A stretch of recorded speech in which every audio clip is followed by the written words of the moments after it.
Hello. All right, so I just want to make sure that we're all operating on the same level, yeah? So can we do this real quick? Can we all please close our eyes?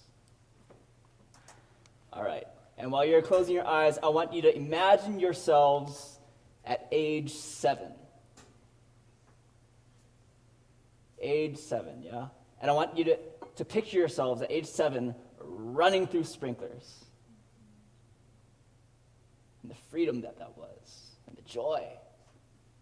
All right, cool, let's open our eyes. Okay, so the question of the evening is this. Do you remember the days when we used to play on the playground every day? Or like 6 of you do?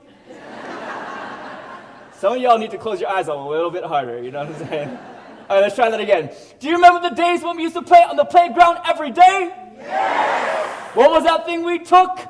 Recess! Yeah, that's right, recess. 50 minutes of sheer madness. 50 minutes of running around, getting down with all of your friends until the bell sounded, that inevitable bell that rocked the well of time dry.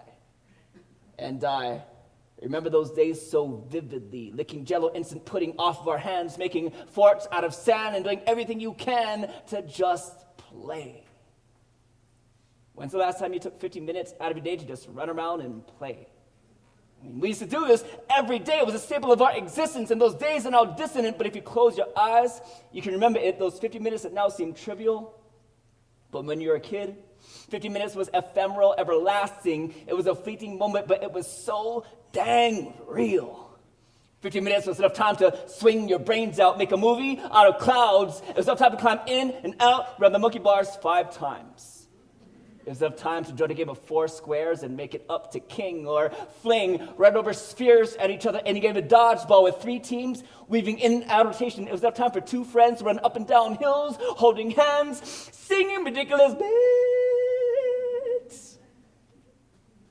It was enough time to get 1 kick in a game of kickball. And really, that's all you ever needed was 1 kick to show everybody what's up.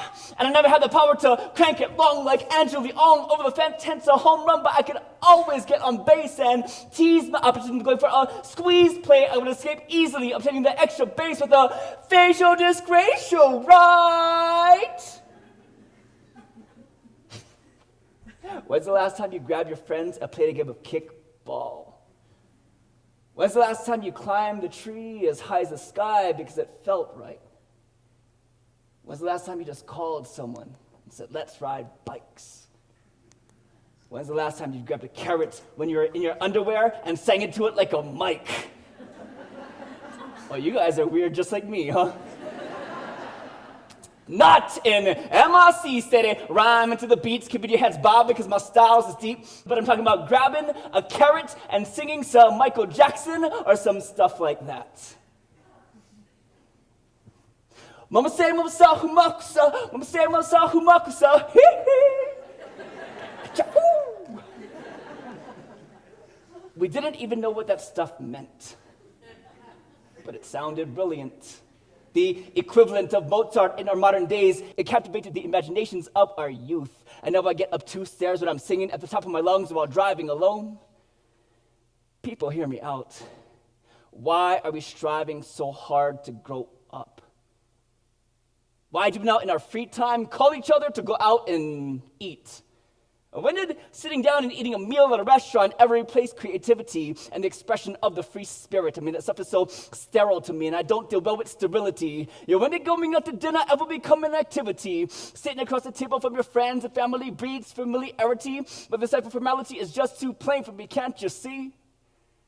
Remember how it used to be? I mean, the fantasies that speed through my brain are entertained by visions from long ago when we used to potluck on the beach. I mean, yeah, we'd eat, but then we'd teach each other how to flip, slide, ride, or fly. We could have done anything. It didn't matter. It was engaging. It was entertaining. We were learning how to be active and creative together. Remember?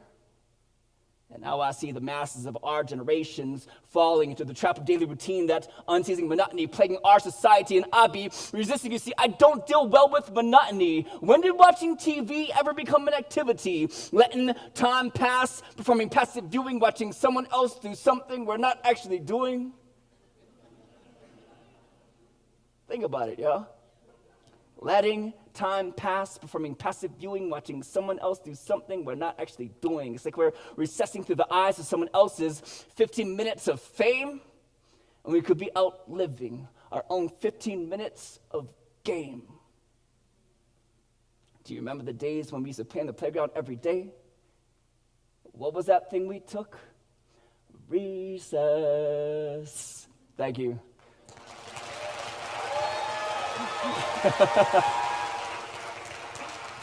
Cool. So I want to talk tonight a little bit about, just shortly, briefly, about a metamorphosis that I experienced as an artist and as a human. Before art, I did the whole applied nuclear physics thing. I got a degree in nuclear engineering, and then I went into management/business consulting in San Francisco. It was there in San Francisco that I was exposed to slam poetry and all the brilliance that it is. And so I started to sort of dabble with it as a hobby. But then there came a crossing point in my life where I had to decide what I was going to do with the rest of my life. And this track that I was on with the corporate America side of things wasn't doing it for me. I wanted to interface more with my community. I wanted to bring about change. I wanted to dabble in arts. I wanted to have more fun, all those reasons. And so I decided to take the leap and to derail off the corporate track and to go full time into art and poetry. And it was this moment when I decided I made one small little decision that would have a ripple effect throughout my life. I decided that if I was going to be up here on stage performing these poems, then it was my responsibility to go out and live those poems. Because I could then get back up on stage and perform in a way that was more real, in a way that was full of integrity, genuine. And that was it. That was the logic behind making that decision. But the benefits of making that decision was twofold. One, poetry became my outlet for figuring out truths. Truths in how I wanted to see the world change, how I wanted to see myself change. It became a way to explore honesty and openness. But two, and this is the change that sort of rippled through everything, living my poetry led me to new insights. It put me on the path to being open to new things that I could think about. And then those new insights would lead to new poetry, which would then lead to new changes in my life, which would then lead into new insights, new poetry, new life, new insights, poetry, life, I started to witness a symbiotic relationship between poetry and life and poetry and life and poetry and life. And that's when my everything, my art and my life, started to take off and go into a metamorphosis of sorts. To show you guys a little bit of an example, and of course, there were many insights. If you look at the string of poems that I've written throughout my career, you can see sort of the leaping points of insights. After I wrote Recess, I decided I wanted to play more in life. So one day I was at the store and I saw one of those, like a big bin of those red rubber kickballs. And I was like, oh yeah, I'm gonna get one of those things. So I did. I bought it and I used to carry that thing around everywhere I went. And anytime anybody saw me with one of those balls, whether they were young or old, it didn't matter. They'd be like, oh yeah, you've got a ball, let's go play, So we would. And I would start four-square games with strangers on the sidewalks of Waikiki. We'd start kickball games in shopping center parking lots. And one of the things I also used to do with that ball was to take it into the ocean and float around with it and throw it around. And this story that I'm going to tell you guys is a true story. It takes place with me coming out of the ocean with one of those red rubber kickballs. I was coming out of the ocean, approaching the showers, minding my own business, when I met this kid. He must have been about 1 to 2, walking but not talking yet, completely naked, skin soon to be brown, but as of now, completely unexposed. So he's looking at me. And I look back. He stares intently at the red rubber ball in my hands, all wide-eyed, and I'm like, you want this ball. He immediately grabs it, bounces it, and giggles. He just tickled his own imagination, and I continue on my business, shower up as if to say, hey, you go play with that ball for a bit. He runs off. His mama calls to him, Makana, be careful. And I'm thinking to myself, Makana means gift. And then I continue on with my business, but this kid has captivated me. He's expressing pure joy without words as he hurls the ball with all his might to keep him in my sight as sand swishes off my feet, and now I'm double, no, hold on, triple rinsing my hair, which I never really do, but I'm doing all that I can to stall. I just want him to experience that ball, and by the fifth rinse, it's time for me to go, and I know, it's going to be difficult for me to get that ball back. But he throws it to me, appreciative of the time, and at this point, I'm having a very hard time leaving, so I roll the ball back. He picks it up, bounces it for a second, then checks it back to me. It now seems as if we've got game, so I stay and we play back and forth, back and forth for a bit, but then he stops, drops the ball, and rolls off, and he holds out his hand.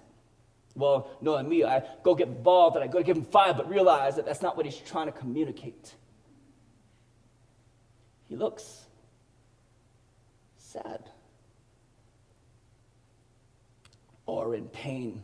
Yeah, that's it, it's pain, because I'll see a splinter pricking into his finger. I barely even touch it, but he acts automatically, shudders dramatically, and yet he still stands with his hand out. You see, he trusts me with this splinter. So I'm thinking to myself, I've got to do this quick, otherwise we're both in deep trouble, because his skin is like tissue, it's ridiculously sensitive, and splinters, they really hurt, y'all. And his eyes are peering into mine with pure trust, you see. He hasn't yet been sworn into a childhood of, don't talk to strangers, the dangerous villain's out to get you. Hasn't had time to learn how to ignore the rest of his community as his day passes by. He hasn't learned the societal nonsense. He's simply being as his heart tells him to be. Trusting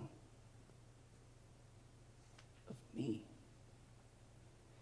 And he's open and standing, and I'm asking his mama, who's 5 feet away, hey, is it okay?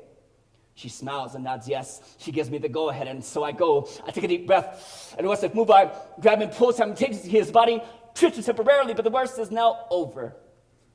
And he looks, and he smiles, and I nearly cry. You see, this is the essence of existence. He goes to pick up the ball as if to play again, but a time has come to an end, and my new friend is wondering where I'm wandering to as I walk away slowly, saying, Makana, you can have the ball. And for me, it was a small price to pay for a brief lesson of essence. Thank you. Thank you, Poetic.